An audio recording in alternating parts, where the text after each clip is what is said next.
नमस्कार दोस्तों, देखो सीखो स्टडी में आप सभी लोगों का स्वागत है दोस्तों।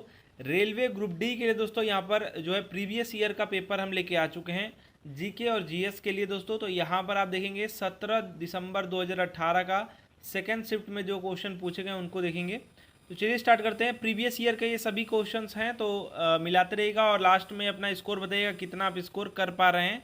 लगभग में हमने 45 क्वेश्चन लिया है प्रीवियस ईयर, मतलब उस पेपर में जितना क्वेश्चन पूछा गया था। ठीक है, तो कुछ क्वेश्चन करंट के अलग होंगे जो कि आपके आगे एग्जाम में आ जाएंगे। कुछ क्वेश्चन जो हैं, एक दो क्वेश्चन जो होंगे मतलब करंट से रिलेटेड है, जो कि अब चेंज हो चुका है। तो सबसे पहला नंबर जो क्वेश्चन है आपका, जीवाश्म ईंधन जलने पर मुक्त होने वाले कार्बन, नाइट्रोजन और सल्फर के ऑक्साइड दोस्तों यहाँ पर खाली है बताया है। तो क्या है दोस्तों? तो देखिए यहाँ पर पूछ रहा है जीवाश्म ईंधन जलने पर मुक्त होने वाले कार्बन, नाइट्रोजन और आपके सल्फर के ऑक्साइड दोस्तों क्या है, ये अम्लीय होते हैं दोस्तों। तो ये आपका क्या हो जाएगा यहाँ पर, बी बिल्कुल ही सही उत्तर हो जाएगा। जिसे आपका कार्बन CO2 हो गया, आपका N2 हो गया आपका, और SO2 आपका मतलब सल्फर आपका ऑक्साइड, ये सब बन करके जो है अम्लीय बनाते हैं।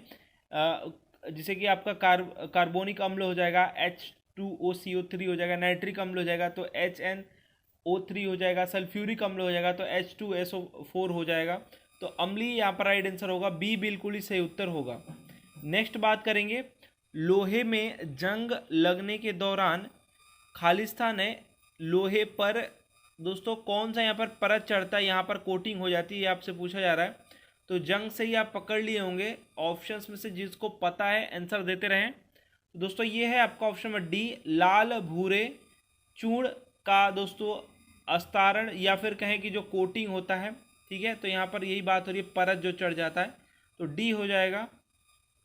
नेक्स्ट बात करेंगे, उसका सूत्र याद रखिएगा, Fe2O3 आपका हो जाता है। ठीक है, नेक्स्ट बात करेंगे दोस्तों यहाँ पर अमोनियम सल्फेट का रासायनिक सूत्र पूछा है। अमोनियम सल्फेट का दोस्तों, तो अमोनियम सल्फेट का जो होता है वो NH4 2SO4 होता है। यानी कि ऑप्शन नंबर जो आपका दे रखा है वो आपका दे रखा है सी में। ऑप्शन नंबर सी में जो दे रखा है ये अमोनियम सल्फेट का रासायनिक सूत्र है।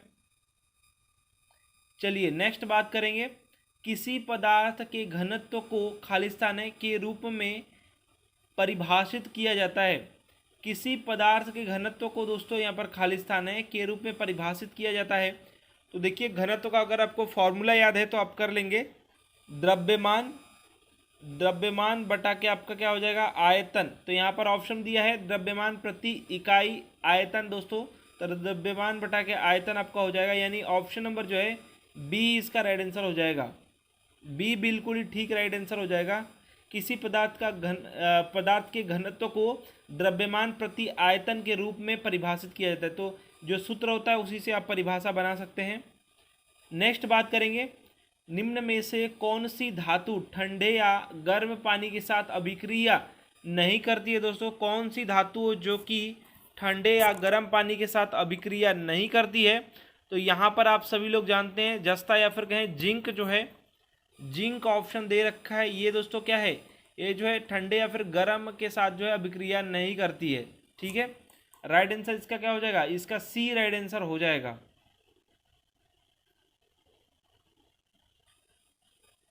नेक्स्ट बात करेंगे, फिल्म पिंक, पिंक नाम की एक मूवी आई थी दोस्तों, ने राष्ट्रीय फिल्म पुरस्कार 2017 में सर्वश्रेष्ठ खालिस्तान का पुरस्कार जीता।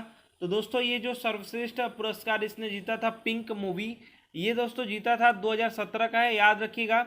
और ये जो था ये बेस्ट फिल्म ऑन जो है सोशल इशूज़ था, यानी सामाजिक जो मुद्दे हैं इन पर बढ़िया सा ये फिल्म था। तो डी यहाँ पर बिल्कुल ही राइट आंसर हो जाएगा। ठीक है, और इसको दोस्तों कहते हैं किसका, कहते हैं जो है 64वें जो है राष्ट्रीय फिल्म पुरस्कार 2017। और इसी में आप कुछ याद रखेंगे जैसे कि 67वां याद रखेंगे 2019 वाला।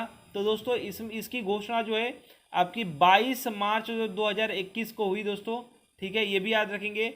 और बात करें 25 अक्टूबर 2021 को दोस्तों जो है बेस्ट फीचर फिल्म जो है, फिल्म का जो नाम है मलयालम की है, मरक्कर, अरबी का दिलेंते सिम्हम। तो दोस्तों ये जो है फिल्म का नाम है। चलिए नेक्स्ट बात करेंगे, मलयालम फिल्म है।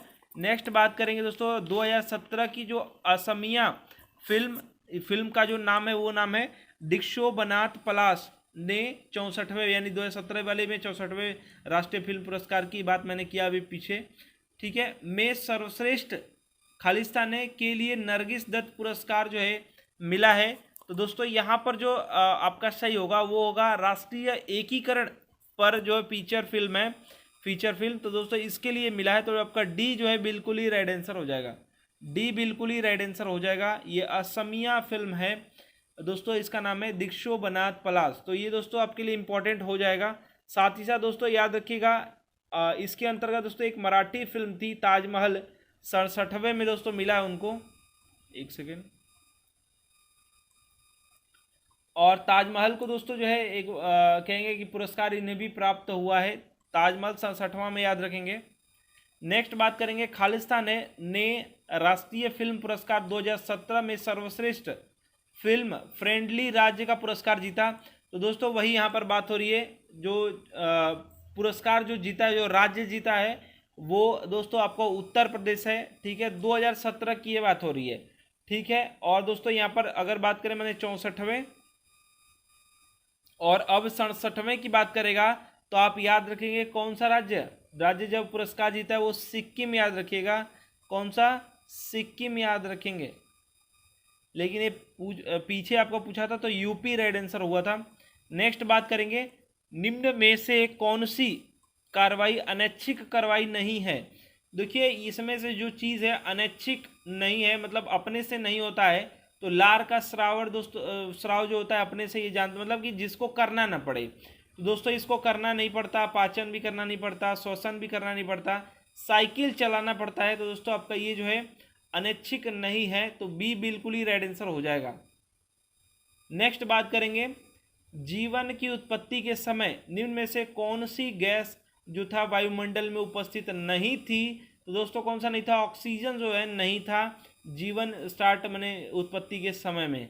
तो ए बिल्कुल ही राइट आंसर हो जाएगा। नेक्स्ट बात करेंगे, ये सभी क्वेश्चन प्रीवियस ईयर के हैं। खालिस्तान में मांसपेशियों के लयबद्ध संकुचन के परिणाम स्वरूप बच्चा पैदा होता है। तो दोस्तों आप जानते हैं गर्भाशय में दोस्तों मांसपेशियों का जो लयबद्ध संकुचन होता है, इसके परिणाम स्वरूप वो संकुचन आप जानते हैं ना, संकुचन और आपका फैलना सिकुड़ना यही बात हो रही है। तो दोस्तों इसी के कारण जो बच्चा पैदा होता है ये गर्भाशय में मांसपेशियों के जो है लयबद्ध संकुचन के कारण दोस्तों जो है बच्चा पैदा होता है। तो डी यहाँ पर बिल्कुल ही राइट आंसर हो जाएगा, बच्चा पैदा होने से ही पकड़ लिए होंगे आप। नेक्स्ट बात करेंगे दोस्तों निम्नलिखित में से कौन सा प्रोटीन संचलन हेतु पेशियों को संकुचित तथा शिथिल करने में मतलब सहायता प्रदान करता है या फिर सहायक होता है। कौन सा दोस्तों प्रोटीन है ये आपको बताना है, जो कि क्या कर रहा है? प्रोटीन है संचलन हेतु पेशियों को दोस्तों संकुचित तथा शिथिल करने में सहायता प्रदान करता है। तो इस जो प्रोटीन है जिसका जो नाम है दोस्तों कॉन्ट्रैक्टाइल प्रोटीन। ठीक है, कॉन्ट्रैक्टाइल जो है प्रोटीन है, या फिर इसको एक और नाम से जानते हैं संकुचनशील, या फिर कहते हैं आप कॉन्ट्रैक्टाइल प्रोटीन। ठीक है, ये प्रोटीन दोस्तों जो है उदाहरण जो इनके हैं वो हैं आपके दो एक्टिन, इनके दो उदाहरण हैं एक्टिन और मायोसिन। एक्टिन और मायोसिन दो उदाहरण हैं इसके। ठीक है, इस मांसपेशी के प्रोटीन के। नेक्स्ट बात करेंगे निम्नलिखित में से कौन सा आर्किमिडीज के सिद्धांत पर आधारित नहीं है। नहीं वाला बताना है जो कि नहीं है। दोस्तों देखेंगे आपका लैक्टोमीटर हो गया, आर्किमिडीज सिद्धांत वही जो पानी पर तैरने वाला है, नाव का चलने वाला। तो ये जो है लैक्टोमीटर है ही। ये दोस्तों आपका द्रव आपका घनत्व मापी यानी जो हाइड्रोमीटर है ये भी है, दूध मापी ये भी आपका हो गया, पनडुब्बी आप जानते ही हैं ये भी है ही। तो दोस्तों जो नहीं है वो आर्द्रता मापी है। ठीक है, आर्द्रता जो है मापने वाला जो है आपका हाइग्रोमीटर, यही जो है आर्किमिडीज के सिद्धांत पर नहीं है। आर्किमिडीज का सिद्धांत जब भी तरल या फिर जो है जल या फिर दूध ऐसे की बात करेगा। हाइग्रोमीटर आप जानते हैं आर्द्रता मतलब कि नमी कितनी है उस वो मापने के लिए है, तो यही नहीं है, नहीं ही बताना था। नेक्स्ट बात करेंगे, भूमि से 8 मीटर ऊंचाई पर 20 किग्रा द्रव्यमान वाले पिंड में निहित ऊर्जा कितनी होगी। ऊर्जा पूछ रहा है दोस्तों, भूमि से क्या है 8 मीटर ऊंचाई पर पूछ रहा है, तो दोस्तों यहाँ पर क्या हो जाएगा, यहाँ पर दोस्तों हमारा स्थितिज ऊर्जा की बात हो रही है, तो यहाँ पर होगा mgh और g का मान यहाँ पर दे रखा है दोस्तों, तो यहाँ पर ऊर्जा है जूल में आपको बस बताना है 20 हो जाएगा और गुणा g यानी दे रखा है 10 और h आपका 8 है, यानी कि आप दोस्तों यहाँ पर 8 दूना के 16 यानी आपका क्या हो जाएगा यहाँ पर 1600 जूल, यानी कि ऑप्शन नंबर यहाँ पर सी बिल्कुल ही राइट आंसर हो जाएगा। mgh से लगा लेंगे, सी बिल्कुल ही राइट आंसर हो जाएगा। नेक्स्ट बात करेंगे, वस्तु को जब खाली स्थान में रखा जाता है तो अवतल दर्पण एक आभासी सीधा और अभिवर्धित छवि बनाता है। अभिवर्धित मतलब ये बड़ा, ठीक है।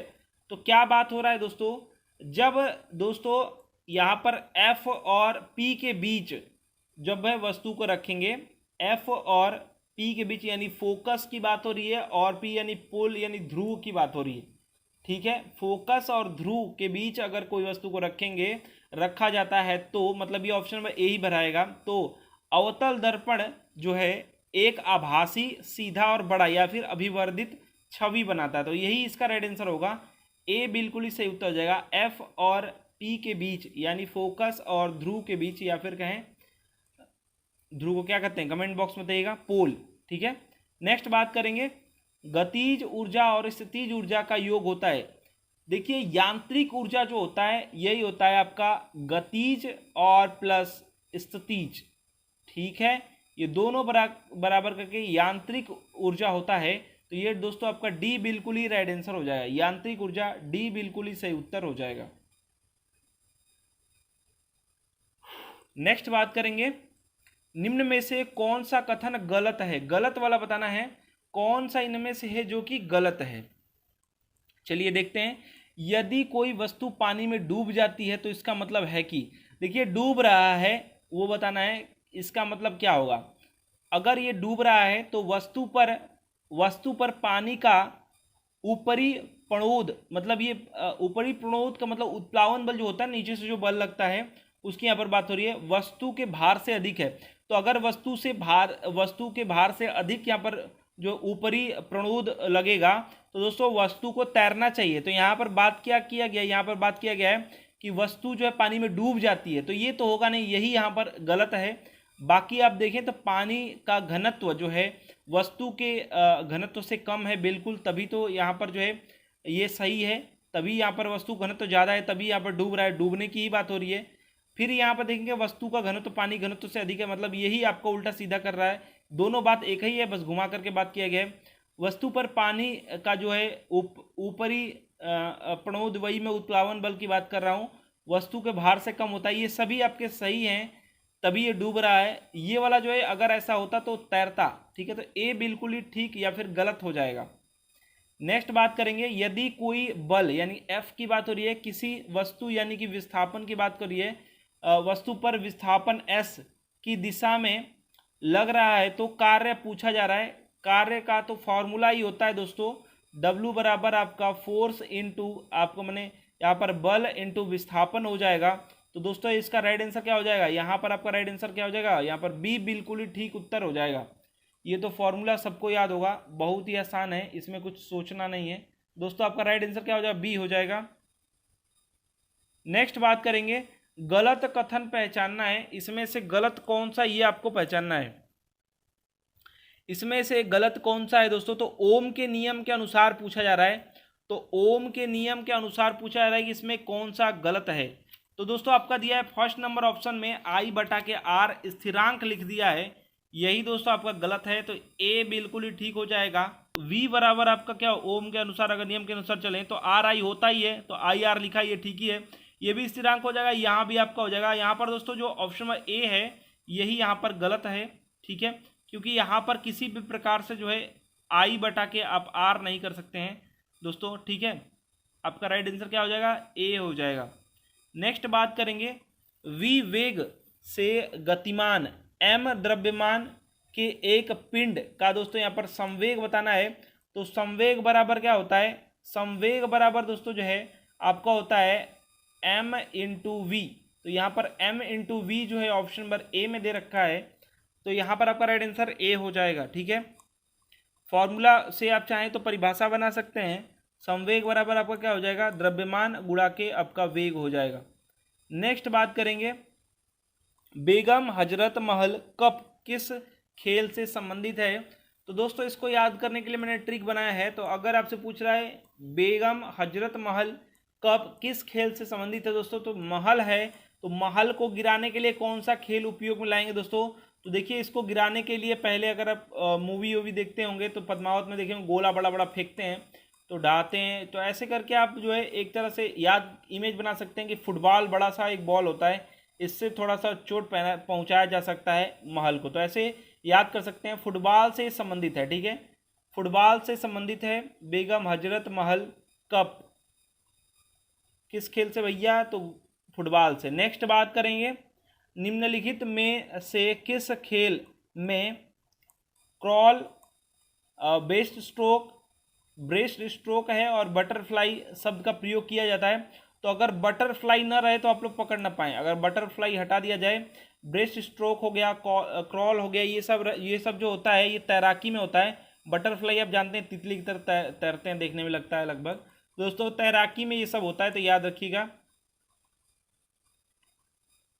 नेक्स्ट बात करेंगे, इंदिरा प्रधान ट्रॉफी निम्नलिखित में से किस खेल से संबंधित है। इंदिरा प्रधान ट्रॉफी जो है ये किस खेल से संबंधित है बताना है दोस्तों।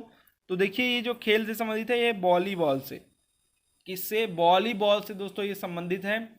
और एक और पूछता है शिवांथी गोल्ड, ये दोनों जो है वॉलीबॉल से संबंधित है। नेक्स्ट बात करेंगे, निम्नलिखित में से किस खेल में एस और एडवांटेज शब्दों का दोस्तों प्रयोग किया जाता है। तो ये एस और एडवांटेज जो प्रयोग किया जाता है ये जो है टेनिस खेल में उपयोग किया जाता है, काफ़ी चीज़ में बोला जाता है, तो याद रखिएगा डी बिल्कुल ही सही उत्तर हो जाएगा, टेनिस। नेक्स्ट बात करेंगे, देखिए यहाँ पर उस समय का क्वेश्चन ये पूछा गया है, 2015 में भारत सरकार द्वारा निम्नलिखित में से किसे दोस्तों भारत रत्न से सम्मानित किया गया था। तो 2015 का पूछा जा रहा है, तो हो सकता है ऐसा बन जाए, लेकिन कुछ और भी आप पॉइंट्स याद रखेंगे, क्योंकि दोस्तों यहाँ पर पूछा जा रहा है 2015 का, तो हमसे एग्ज़ाम हो रहा है 2022 में, तो 2020, 19 ये सब पूछा जा सकता है। तो याद रखिएगा मदन मोहन मालवीय जी को 2000 महामना भी इनको कहते हैं, 2015 में दोस्तों इनको जो है दिया गया था, ठीक है। नेक्स्ट बात करेंगे, कठोर जल को सामान्य बनाने के लिए निम्नलिखित में से किस सोडियम यौगिक का प्रयोग किया जाता है। तो कठोर जल को दोस्तों जो है क्या कहेंगे, मतलब दो प्रकार के दोस्तों आपके कठोर जल होते हैं, एक जो है एक स्थायी होता है, एक अस्थायी होता है, ठीक है। अगर उसमें कैल्शियम और मैग्नीशियम रहेंगे तो ये सब मिले रहेंगे तो दोस्तों स्थायी होते हैं। और अस्थायी को बनाने के लिए दोस्तों जो किया जाता है वो सोडियम कार्बोनेट का उपयोग किया जाता है, तो सी बिल्कुल ही राइट आंसर हो जाएगा। NO2CO3 का दोस्तों यहाँ पर प्रयोग किया जाता है, ठीक है। अगर अस्थाई है मतलब स्थाई जो है तो उसको गर्म उबाल करके ही प्रयोग मतलब उसको दूरी किया जा सकता है उसमें की अशुद्धियों को, ठीक है, या फिर कठोरता को। नेक्स्ट बात करेंगे, H2SO4 का दोस्तों जो आणविक द्रव्यमान है यहाँ पर पूछा गया है। तो दोस्तों इसका जो राइट आंसर हो जाएगा, मतलब ये कितना हो रहा है, तो दोस्तों यहाँ पर आपका दे भी रखा है, तो यहाँ पर आपका ये 2 से हो जाएगा, तो यहाँ पर आपका 2 हो जाएगा। फिर उसके बाद दोस्तों ये 32 है तो आपका हो जाएगा 32 और प्लस आपका यहाँ पर ये 4 यहाँ पर हो जाएगा 16 चौके 64, यानी कि टोटल यहाँ पर आपका 98 हो जाएगा दोस्तों। 98 जो है आपका यहाँ पर आणविक द्रव्यमान हो जाएगा, ए बिल्कुल ही ठीक उत्तर हो जाएगा।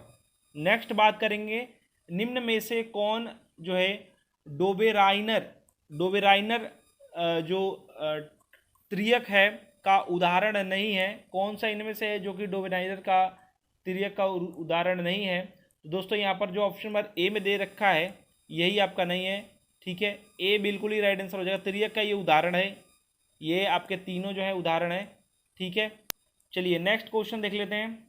नेक्स्ट क्वेश्चन है वनस्पति तेल के हाइड्रोजनीकरण में उत्प्रेरक के रूप में निम्नलिखित में से किसका प्रयोग किया जाता है। तो दोस्तों यहाँ पर जो है मॉलिब्डेनम का भी प्रयोग किया जाता है और निकेल का भी। तो यहाँ पर आपका ऑप्शन नंबर डी बिल्कुल ही राइट आंसर हो जाएगा।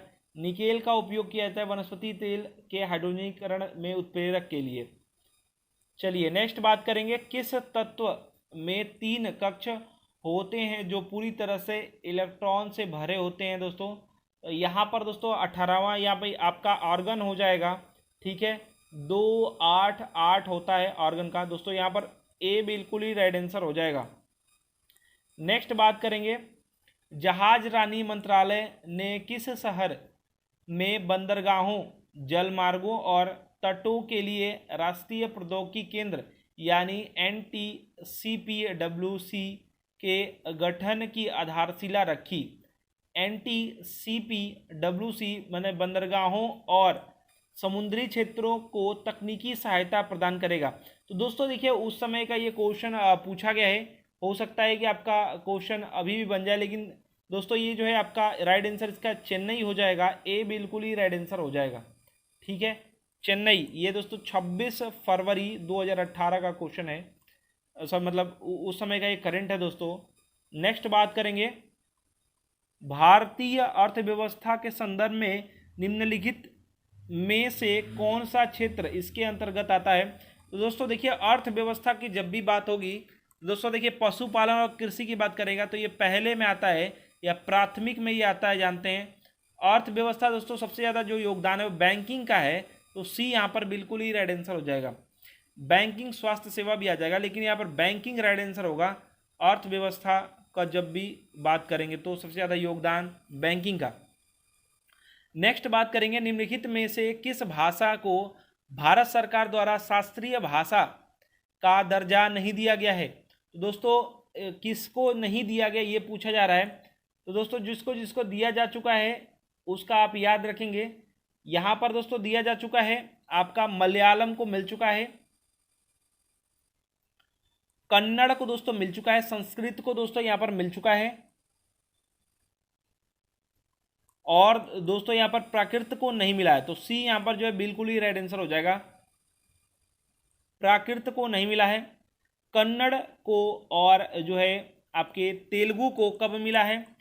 तेलुगु और कन्नड़ को दोस्तों 2008 में मिला है। तमिल को दोस्तों देखिए 6 भाषाओं को मिला है। मलयालम को दोस्तों 2013 में मिला है, और तेलुगु और जो है तेलुगु और कन्नड़ को 2008 में मिला है, सॉरी। और तमिल को दोस्तों सबसे पहले यहाँ पर बात करें तो इन ऑप्शंस में से तमिल को दोस्तों 2004 में मिला है। पूछा ये था किसको नहीं मिला है, तो प्राकृत राइट आंसर हो जाएगा। नेक्स्ट बात करेंगे, मार्च 2018 में भारत के राष्ट्रपति रामनाथ कोविंद ने किस देश की यात्रा की दोस्तों। तो रामनाथ कोविंद जी ने जो है उस समय 11 और 12 मार्च की बात यहाँ पर हो रही है दोस्तों, यहाँ पर ये यात्रा किए थे मॉरिशस की। तो सी यहाँ पर बिल्कुल ही राइट आंसर हो जाएगा। मॉरिशस की उस समय का ये क्वेश्चन है। महिला एवं बाल कल्याण मंत्री नवंबर 2018 को दोस्तों पूछा गया कि कौन थे या फिर कौन थी। मेनका गांधी राइट आंसर हो जाएगा। अभी पूछेगा तो स्मृति ईरानी, करंट का क्वेश्चन। नेक्स्ट बात करेंगे, और आप जानते हैं निर्मला सीतारमण जी क्या है, कमेंट बॉक्स में बताइएगा, बहुत इंपॉर्टेंट ये भी क्वेश्चन है। नवंबर 2018 सड़क परिवहन एवं राज्य मंत्री कौन थे। उस समय की बात करें और अभी की बात करें तो वही है, नितिन गडकरी जी हैं, यानी सी बिल्कुल ही राइट आंसर हो जाएगा। नेक्स्ट बात करेंगे, निम्नलिखित पदार्थों को अवयवों के मध्य आकर्षण बलों के आरोही क्रम में व्यवस्थित कीजिए। आरोही क्रम मतलब सबसे ज़्यादा बड़ा, सॉरी आरोही क्रम मतलब सबसे छोटा, फिर उससे बड़ा, फिर उससे बड़ा, ठीक है, मैंने बढ़ते क्रम में दोस्तों यहाँ पर बात ये हो रही है कि निम्नलिखित पदार्थों को अवयवों के मध्य दोस्तों आकर्षण बलों के आरोही क्रम में आपको यहाँ पर व्यवस्थित करना है। तो यहाँ पर दोस्तों सबसे पहले क्या होना चाहिए, यहाँ पर दोस्तों सबसे पहले मोम, पानी और नाइट्रोजन, यानी यहाँ पर राइट आंसर आपका क्या हो जाएगा, यहाँ पर आपका राइट आंसर बी हो जाएगा दोस्तों, यहाँ पर राइट आंसर आपका बी हो जाएगा दोस्तों। नेक्स्ट बात करेंगे, मार्च 2018 में किस राज्य में सौर ऊर्जा पार्क शक्ति स्थल का उद्घाटन हुआ। तो दोस्तों देखिए उस समय का ये क्वेश्चन है, उस समय का क्वेश्चन है दोस्तों। इसका जो राइट आंसर हो जाएगा, पूछा गया है कि कौन से 2018 में किस राज्य में दोस्तों क्या हुआ है आपका ऊर्जा स्टेशन, सौर ऊर्जा पार्क जो है बना है। तो सौर ऊर्जा पार्क दोस्तों उस समय जो कर्नाटक में बना था, कर्नाटक में। तो आपका option number A right answer हो जाएगा। ठीक है, 2000 जो मेगावाट क्षमता वाला ये था दोस्तों, शक्ति स्थल का उद्घाटन यहाँ पर हुआ था। तत्कालीन जो मुख्यमंत्री थे सिद्धारमैया जी ने जो है ये जगह का नाम है तुमकुरू जिले में दोस्तों ये उद्घाटन हुआ था। नेक्स्ट बात करेंगे, बच्चों के बीच कुपोषण और स्टंटिंग यानी जो बौनापन होता है का सामना करने के लिए भारतीय प्रधानमंत्री द्वारा निम्नलिखित में से कौन सी सरकारी योजना शुरू किया गया दोस्तों। तो ये जो है सरकारी योजना शुरू किया गया था पोषण जो है ये सरकारी योजना दोस्तों शुरू किया गया था बौनेपन के लिए, या फिर जो बच्चे कुपोषित हैं इनके लिए दोस्तों ये प्रयोग किया गया था और उद्घाटन किया गया था 8 मार्च को दोस्तों जो है 2018 का जो है ये हुआ है, और झुंझुनू में ये दोस्तों इसका उद्घाटन हुआ था। सी यहाँ पर बिल्कुल ही सही उत्तर हो जाएगा, पोषण याद रखेंगे। नेक्स्ट बात करेंगे, फरवरी 2018 में निम्न में से किस राज्य में विधानसभा चुनाव हुए थे दोस्तों। तो देखिए उस समय चुनाव जैसा था उसके अनुसार यहाँ पर पूछा जा रहा है, कुछ यहाँ पर अलग क्वेश्चन नहीं है। उस समय जो करंट में चल रहा था इसलिए पूछा गया। मेघालय था, त्रिपुरा था, आपका नागालैंड था, तो जो भी ऑप्शन में था उसके अनुसार मेघालय ही था। तो बी यहाँ पर बिल्कुल ही सही उत्तर हो जाएगा। नेक्स्ट बात करेंगे, किस प्रकार की बाजार व्यवस्था बाजार अथवा उद्योग पर एक ही विक्रेता का वर्चस्व होता है। तो एक ही विक्रेता का वर्चस्व होगा मतलब कि यहाँ पर एकाधिकार हो जाएगा, तो उसी को मोनोपोली या फिर एकाधिकार कहते हैं। डी यहाँ पर बिल्कुल ही सही उत्तर हो जाएगा, मतलब सर्वे सर्वा है वो, मतलब उसका अधिकार नहीं है। देखते हैं कि एक ही दुकान है किसी चीज़ का तो वो उसका फ़ायदा उठाता है और जितने मन उतने में बेच देता है कि जाओ कहीं और से लेना, क्योंकि अगल बगल कोई दुकान ही नहीं, कंपटीशन ही नहीं हो पाता है। नेक्स्ट बात करेंगे, प्रच्छन्न बेरोजगारी को और किस नाम से जानी जाती है या फिर जाना जाता है दोस्तों। तो देखिए प्रच्छन्न जो बेरोजगारी है इसी को दोस्तों छिपी हुई बेरोजगारी या फिर अदृश्य बेरोजगारी कहते हैं, लेकिन ऑप्शन में ऐसा कुछ दिया नहीं है, तो अल्प बेरोजगार भी कहते हैं। ठीक है, छिपी हुई बेरोजगारी या फिर अल्प बेरोजगारी भी कहते हैं।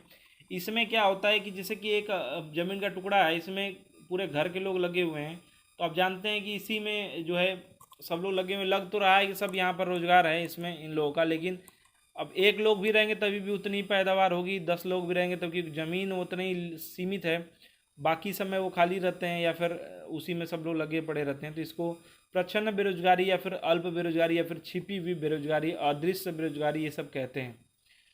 नेक्स्ट बात करेंगे, निम्नलिखित में से कौन से भारतीय संसद के संगठक है दोस्तों। तो यहाँ पर भारतीय संसद के जो घटक हैं या फिर संगठक हैं वो आपके राष्ट्रपति, राज्यसभा और लोकसभा तीनों हैं। तो यहाँ पर दोस्तों आपका 1, 2, 3 मैंने ऑप्शन नंबर आपका डी राइट आंसर हो जाएगा। डी यहाँ पर बिल्कुल ही सही उत्तर हो जाएगा, अनुच्छेद 79 में आप इसको देख सकते हैं। नेक्स्ट और लास्ट जो क्वेश्चन है दोस्तों, निम्नलिखित में से कौन से भारत राज्य का कार्यपालक अध्यक्ष है, मैंने इनमें से कौन सा ऑप्शन है जो कि क्या है भारत राज्य के दोस्तों कार्यपालक अध्यक्ष हैं। तो जानते हैं ये कौन होते हैं, राष्ट्रपति होते हैं। तो यहाँ पर जो राइट आंसर आपका बी हो जाएगा, राष्ट्रपति। तो दोस्तों ये 45 के करीब में क्वेश्चन थे। कमेंट बॉक्स में बताइएगा दोस्तों कि आपने 45 क्वेश्चन में से लगभग कितने क्वेश्चन सही किए हैं। आशा करते हैं दोस्तों कि आपको ये हमारा प्रयास, हमारा वीडियो पसंद आया होगा। वीडियो को अधिक से अधिक लाइक शेयर कीजिए और ऐसे ही प्रैक्टिस सेट सॉल्व करने के लिए, प्रीवियस ईयर सॉल्व करने के लिए चैनल सब्सक्राइब करके बेल आइकन को ऑन कर दीजिए। हमारा वीडियो देखने के लिए आप सभी लोगों का बहुत बहुत धन्यवाद। Please like and share.